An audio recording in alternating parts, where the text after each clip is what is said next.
Merci de votre attention, madame, monsieur. L'actualité ce mardi, un nouveau plan de développement en matière d'aménagement du territoire bientôt disponible. Il couvrira les 5 prochaines années à partir de 2018. Les grands axes du projet sont en discussion depuis ce matin à Lomé. Le déséquilibre de l'écosystème, conséquence de la disparition de certaines espèces de notre faune et de notre flore, espèces animales comme végétales.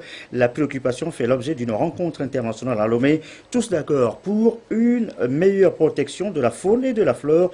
L'entreprise n'est pas sans difficulté. Nous évoquons ce soir cette difficulté. Ce sera donc le dossier de cette édition. Enfin, Saint-Valentin, c'est aujourd'hui le 14 février, la fête commerciale de l'amour. Des mots pour le dire, des fleurs pour l'exprimer, des cadeaux pour le prouver. L'amour célébrera donc ce mardi la Saint-Valentin en fin de journal. Voilà, madame, monsieur le sommaire. Bienvenue. Bonsoir à tous. Bientôt, un nouveau plan de développement pour le Togo en matière d'aménagement du territoire. Un plan qui va courir de 2018 à 2022. Les grands axes du document sont à l'étude depuis ce matin. C'est le ministère de la Planification qui pilote le projet. Les précisions, Lucassi et Serre Laclé.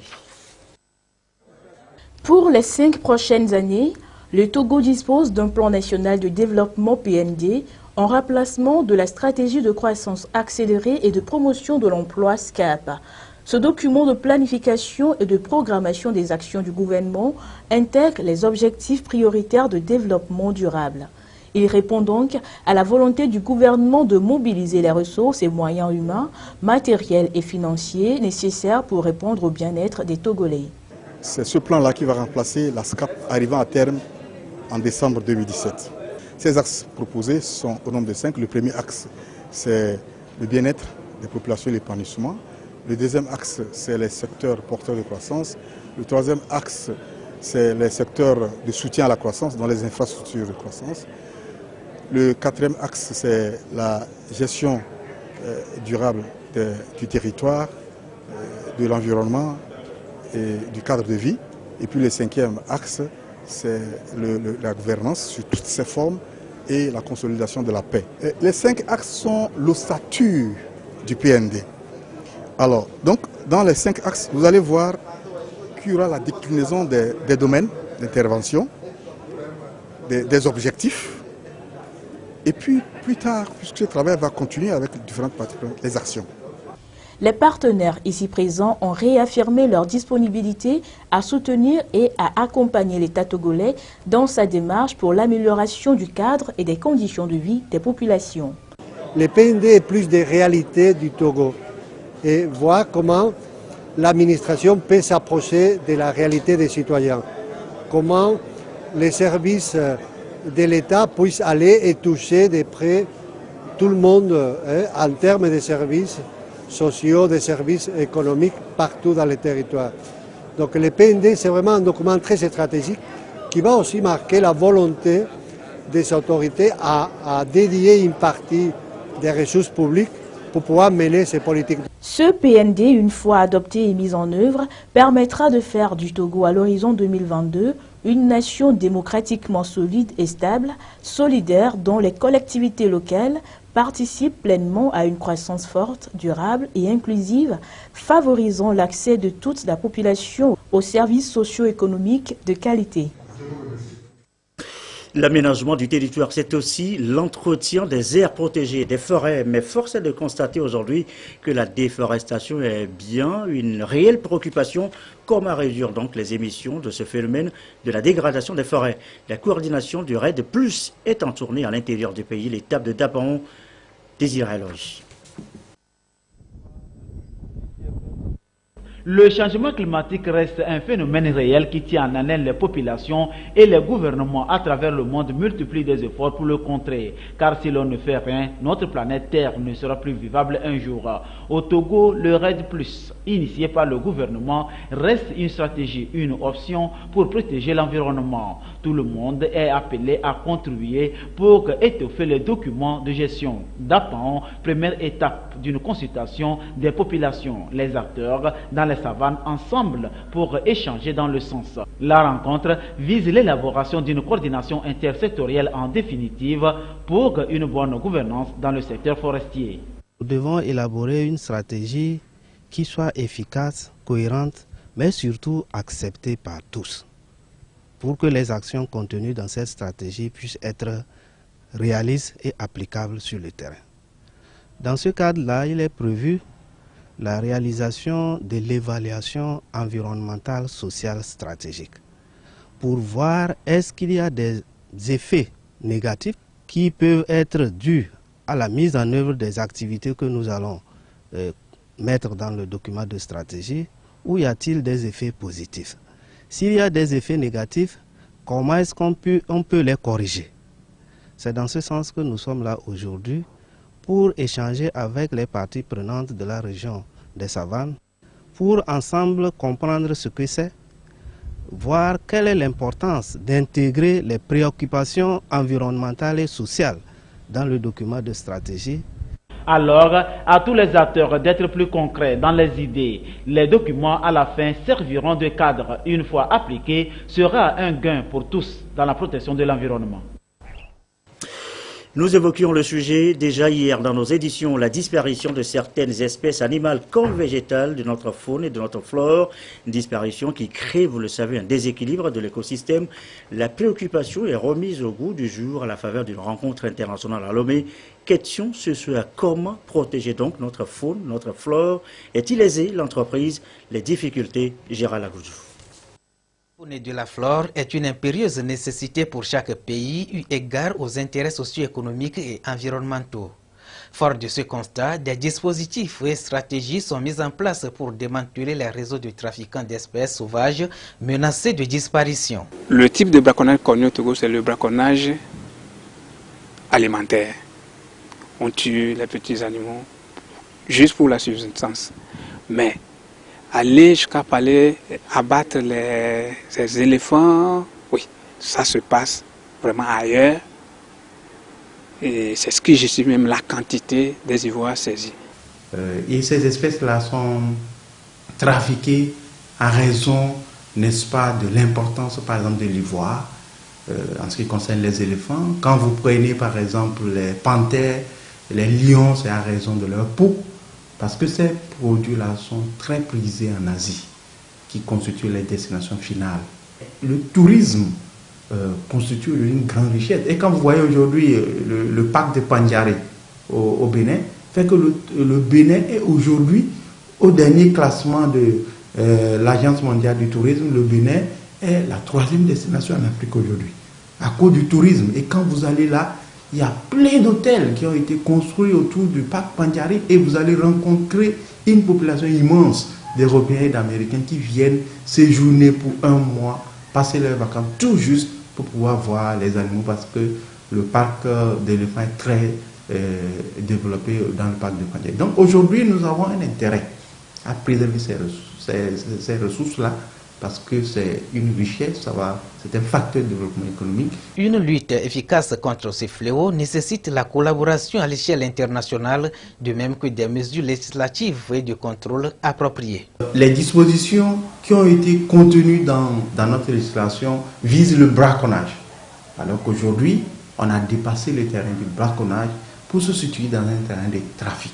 Ça veut dire que vous avez de gros trafiquants et qui massacrent, parce que c'est un crime, qui massacrent par exemple 30 000 éléphants, 10 000 éléphants, à cause de leur ivoire, pour aller vendre et obtenir des fortunes. Les braconniers arrêtés font souvent l'objet de traditions judiciaires. On enclenche le processus judiciaire. Et c'est là même que vous allez reconnaître la nécessité de former les juges et les procureurs. C'est là même l'importance de cette formation. Donc, eux aussi sont appelés à renforcer leurs capacités pour une meilleure prestation. Au-delà des efforts au plan national, la lutte contre le trafic des espèces de la faune et de la flore est l'affaire de tous. D'où la nécessité de poursuivre la sensibilisation des populations riveraines des aires protégées. Gérald Agoudjou, merci. C'est un risque aussi couru chaque jour. L'interférence entre les fréquences aéronautiques et celles des radios FM qui émettent sur la place. Ce mardi, l'aviation civile et les responsables de ces différentes radios ont discuté du sujet. Il faut à tout prix éviter le danger sur la navigation aérienne. Nul n'ignore les conséquences. Dodo Arrêt et Serre la clé. Depuis 2015, la fréquence aéronautique de la tour de contrôle de l'aviation civile de Lomé, la 120.7 MHz, dédiée à la communication air-sol, fait l'objet de plusieurs phénomènes d'interférence par les radios FM de la place.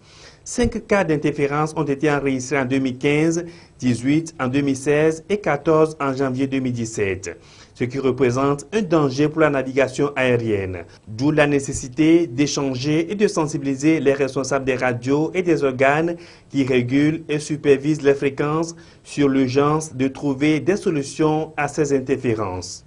Actuellement, les vols sont très électroniques. Les moyens radios sont perturbés. Et quand vous avez cette perturbation, ça influe sur la sécurité des vols.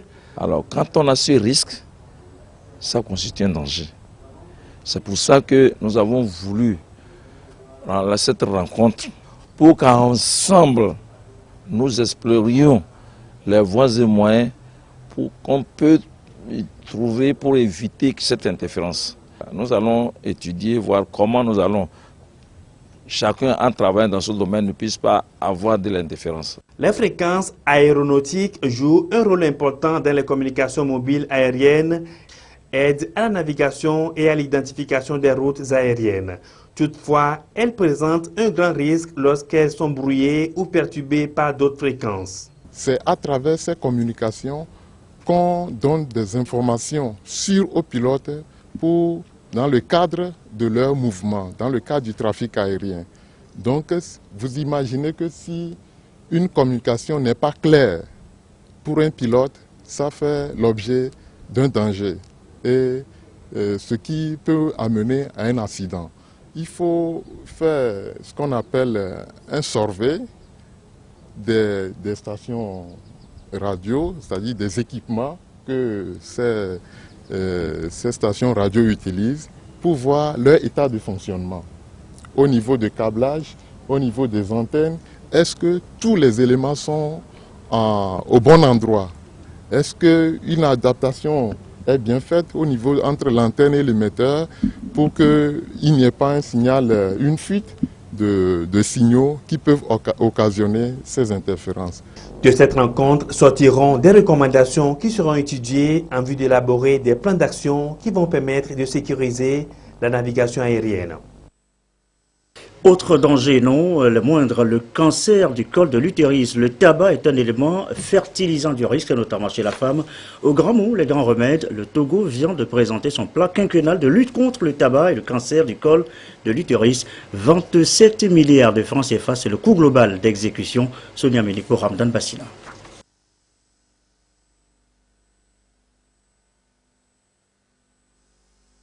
Le tabac est l'une des causes de mortalité dans le monde selon l'OMS, l'Organisation mondiale de la santé. Sa consommation entraîne certaines maladies non transmissibles à l'instar du cancer du col de l'utérus. Et dans le contexte de la lutte contre le tabac et le cancer du col de l'utérus, un plan de lutte anti-tabac et anti-cancer de l'utérus a été élaboré sur 5 ans. Il est donc question de présenter à ces différents acteurs du secteur de la santé en vue de traduire sur le terrain les recommandations du rapport des experts de la Convention cadre de l'OMS pour la lutte anti-tabac. Ce plan stratégique prend en compte les différents niveaux de la prévention du cancer du col de l'utérus. La prévention primaire qui consiste à faire en sorte que la jeune fille ne soit pas en contact avec le virus du papillome humain qui est responsable du cancer du col de l'utérus. Et au niveau de la prévention primaire, il s'agira essentiellement de la vaccination. Une vaccination existe et est efficace contre ce virus du papillome humain. Au niveau de la prévention secondaire, il s'agira de dépister par des méthodes qui sont avérées, de dépister les cas de lésions précancéreuses, c'est-à-dire les lésions avant le cancer. Il s'agira également pour nous, dans ce plan, de faire en sorte que ces différentes méthodes de prise en charge soient disponibles, et tout ceci dans le cadre de l'Institut national de cancérologie qui a été mis en place par décret présidentiel en 2016. Le cancer du col de l'utérus est le deuxième cancer dont souffre la femme après le cancer du sein. L'urgence est donc de prendre toutes les mesures pour éviter cette maladie. à tous les niveaux. La prévention, c'est quoi? C'est aller parler à ces jeunes filles-là dans les établissements, sur les marchés, dans les ateliers de couture, etc. Et par rapport à la précocité des rapports sexuels surtout non protégés, puisque ce n'est pas le sexe que le virus du sida, comme le virus du papillomavirus humain, se transmet. À l'endroit de la femme, je vais dire, après 30 ans, il faut avoir un gynécologue et se soumettre à ces examens périodiques, notamment dans le dépistage à l'œil nu, dans le dépistage par l'examen de frottis et également aller au-delà du cancer du col et pourquoi pas au cancer du sein. La mise en œuvre du plan de lutte anti-tabac et anti-cancer du col de l'utérus nécessite plus de 27 milliards de francs CFA. Et le Togo peut donc compter sur l'appui financier et technique de ses partenaires. Encore un mot de santé, la rencontre à Lomé sur la trypanosomose. Retenez tout simplement que nous sommes là en santé animale. Les explications, Albertine Yakin. Rechercher en commun des solutions pour lutter contre les trypanosomoses animales des maladies bovines est une stratégie mise en œuvre par les acteurs de protection de la santé animale. La rencontre régionale entend donc soutenir les moyens de subsistance durable des éleveurs à ressources limitées dans les systèmes de production à petite échelle. Ceci par l'amélioration de contrôle de la trypanosomose dans le sud-ouest de l'Éthiopie, le centre de la Mozambique et le nord du Togo. Les médicaments sont au marché depuis 60 années. À cause de ça, on a des problèmes de développement de la chimio-résistance. C'est-à-dire les médicaments ne marchent plus, parce que les souches, le trypanosome a développé une résistance. Mais en même temps, on a des trypanosides qui ont de mauvaises qualités. On a fait des tests ici au Togo et a constaté qu'à peu près 50% des médicaments trypanosides ne sont pas bons. Les participants à cette réunion vont partager les expériences dans la lutte contre les trypanosomoses animales et mettre en évidence leurs connaissances en vue de valider les meilleures pratiques et les plans d'action nécessaires au processus. L'Afrique subsaharienne est infestée de mouches tétées qui sont les vecteurs de la trypanosomose. Donc, pendant 5 ans, notre objectif, c'était d'étudier les différentes méthodes de lutte contre cette maladie et de trouver des stratégies de relance de la production animale. Et l'une des activités phares, c'est d'étudier la chimio-résistance des trypanosides qui ont été utilisés dans les élevages traditionnels pour lutter contre la trypanosomose et de voir leur effet et chercher à améliorer les soins dans les élevages familiaux. Les principales activités du projet consistent entre autres à développer les outils moléculaires pour la détection de la résistance aux trypanosides et de les transférer dans les laboratoires africains, de soutenir l'extension des laboratoires de contrôle des médicaments en Afrique.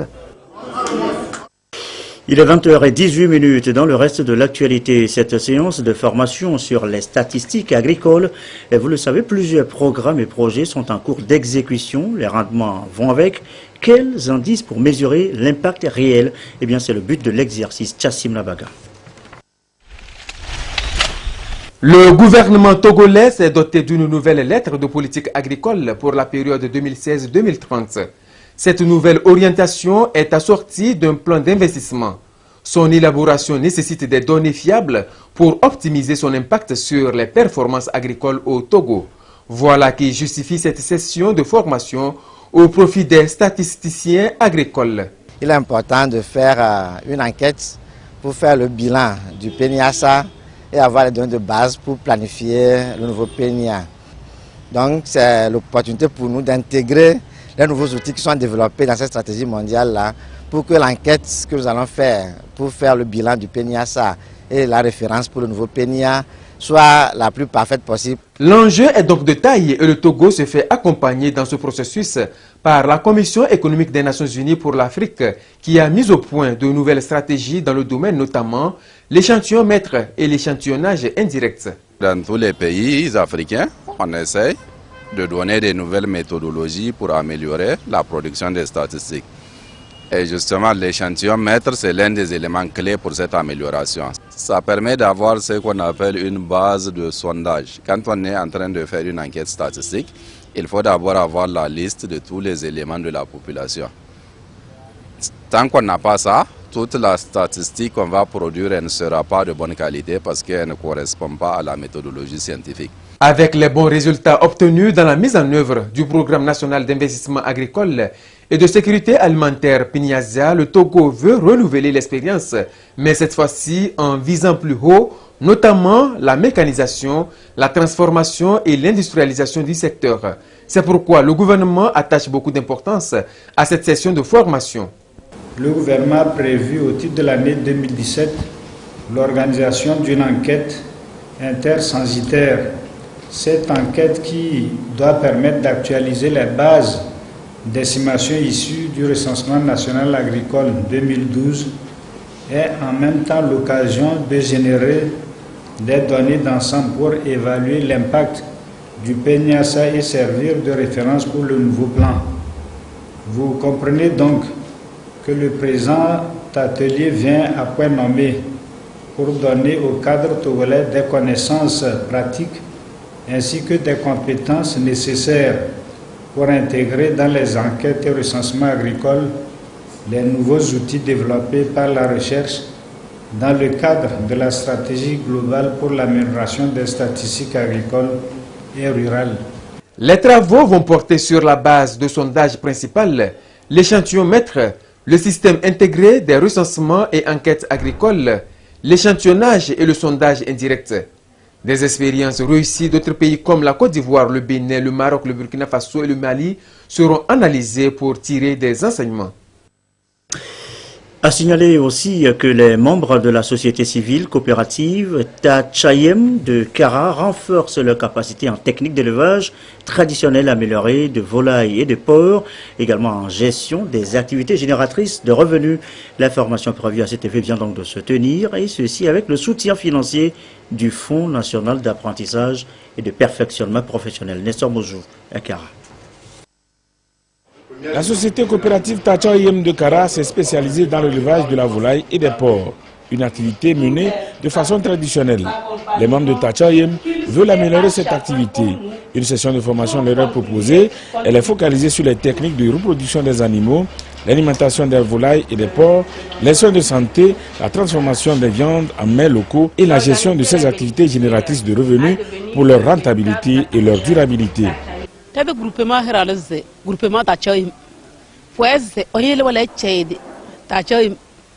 Notre groupement s'appelle Tachayem. Cela veut dire ne reste pas les bras croisés, cherche quelque chose à faire, sinon personne ne viendra subvenir à tes besoins. Dans notre groupement, nous nous sommes rendus compte que nous avons des difficultés et nous avons souhaité un renforcement de capacité, c'est-à-dire une formation. Nos activités d'élevage de porcs et de volailles nous aident beaucoup. Au niveau de nos foyers, nous contribuons dans l'éducation de nos enfants et en matière de soins de santé.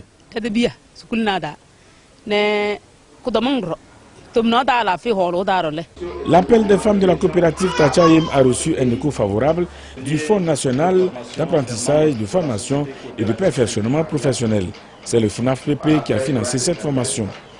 Dans un contexte marqué par la disparition des zones périurbaines favorables aux activités pastorales, il était important pour le FNAFPP de subventionner cette activité.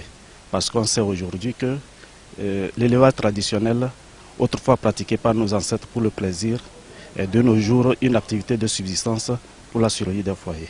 L'appui du FNAFPP va aussi se traduire par l'organisation des bénéficiaires à devenir de véritables acteurs dans les différents maillons de la chaîne courte monogastrique volaille, porc, viande cuite, afin de permettre aux couches à revenus faibles de se nourrir à moindre coût.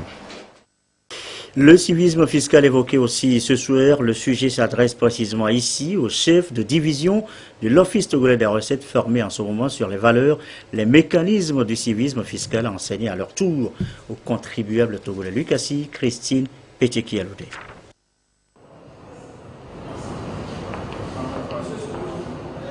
Payer ces taxes et impôts, un devoir civique auquel devraient s'atteler tous les citoyens. Et pourtant, Ce devoir n'est pas vraiment ancré dans les habitudes de bon nombre de Togolais. L'Office togolais des recettes veut relever le défi en offrant une formation des formateurs à ses chefs de division de Lomé et de l'intérieur du pays sur le développement du civisme fiscal. Il s'agit d'une formation des formateurs, donc il s'agira de réfléchir avec les agents de l'Office togolais des recettes sur les différents aspects du civisme fiscal, c'est-à-dire sur d'abord comment faire comprendre aux citoyens lambda, qui est un contribuable, les différents impôts et taxes, ses obligations fiscales, comment on doit payer ses impôts, qu'est-ce qu'il faut faire en cas de contrôle fiscal, quel comportement faut-il adopter, mais aussi quelles sont les dispositions qui ont été mises en place par l'État du Togo pour accompagner les contribuables dans ses investissements, dans son entreprise. Donc il s'agira de faire comprendre aux contribuables, aux citoyens, que justement l'impôt n'est pas du domaine de l'arbitraire. C'est plutôt une façon de mettre en commun nos divers moyens financiers pour construire un pays. Ces chefs de division auront donc pour mission, à la fin de cette formation, de sensibiliser les contribuables à s'acquitter de leurs devoirs volontairement. C'est d'amener nos contribuables, nos frères et sœurs ou les entreprises togolaises à s'acquitter de leurs contributions, de leurs devoirs et obligations en termes fiscaux à l'administration fiscale togolaise pour le budget national. Donc c'est en termes de cela que le gouvernement togolais a négocié avec la Banque africaine de développement pour la conception de cet important projet, et dont un volet important est la sensibilisation de la population et des entreprises togolaises à une contribution volontaire de leurs obligations aux impôts et aux taxes au Togo. Les impôts et taxes collectés par l'Office togolais des recettes OTR permettent au Togo d'accroître son assiette fiscale et de faire des réalisations pour le bien-être des populations. Des mots pour le dire, des fleurs pour l'exprimer, des cadeaux pour le prouver. La Saint-Valentin bat son plein depuis ce matin. La fête des amoureux parée de rouge et blanc.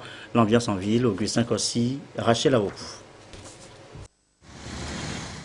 Lomé aux couleurs de la Saint-Valentin, la fête des amoureux. Un tour à travers la ville et vous apercevez des objets attractifs qui attisent le désir de qui veut faire plaisir à son ou sa bien-aimée. Dans les vitrines des magasins, on voit fleurir des cœurs, colombes et des robes de toute gamme. Comme c'était la Saint-Valentin, on est venu ici pour voir ce qu'il y avait dans cette boutique. Déjà, mon mari m'a dit que ça me va bien. C'est bon déjà. Pour ce soir. Voilà. Et puis, on a trouvé un petit sac aussi. C'est tout pour la Saint-Valentin, voilà.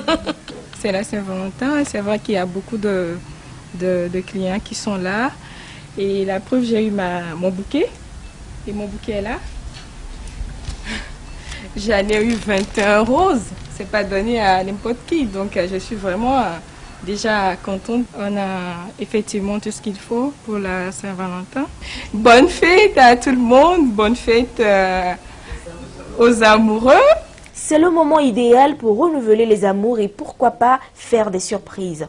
Hélène, comme bien d'autres femmes, a choisi des fleurs pour celui pour qui son cœur bat. Chaque année, j'ai l'habitude de venir ici acheter les fleurs pour offrir à celui que j'aime. Moi, j'ai plutôt un autre cadeau bien spécial. Mais je suis déjà bien en rouge, je pense que c'est déjà bien. La Saint-Valentin, c'est le moment de célébrer celui qu'on appelle le patron des amoureux. Il est un prêtre chrétien qui serait mort en défendant l'amour et le mariage. Et les couples saisissent l'occasion pour échanger des cadeaux comme preuve d'amour, ainsi que des roses rouges et blanches, expression de la pureté des sentiments et de la passion. Pour ce jour spécial qui est la Saint-Valentin, spécialement pour mon chéri, je suis venue lui offrir un bouquet de fleurs. C'est ma façon à moi de lui prouver ce que je ressens pour lui. C'est une occasion aussi de renouveler l'amour, de les sentiments pour quelqu'un. Fleurs, c'est pour une surprise. Les enfants doivent laisser la Saint-Valentin aux parents, aux couples, aux fiancés. Ils n'ont qu'à se concentrer sur leurs études, s'ils sont à l'école ou sur les apprentissages. Les enfants et les adolescents, à mon avis, n'ont pas grand-chose à faire avec la Saint-Valentin. Des couleurs et des décorations. Tout un symbole d'amour qui s'accorde parfaitement avec l'esprit de la Saint-Valentin. Et quand pour respecter la tradition, il revient à tout un chacun de s'offrir cet instant de plaisir amoureusement vôtre. Si vous manquez d'idées ce soir pour séduire davantage vos Valentins précisément, ceci peut bien faire l'affaire. Regardez.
Bien voilà, agréable, n'est-ce pas? On va refermer cette édision par ce communiqué du ministre de la Défense et des anciens combattants dans le cadre du renforcement de l'effectif du personnel non officier dans les forces armées togolaises.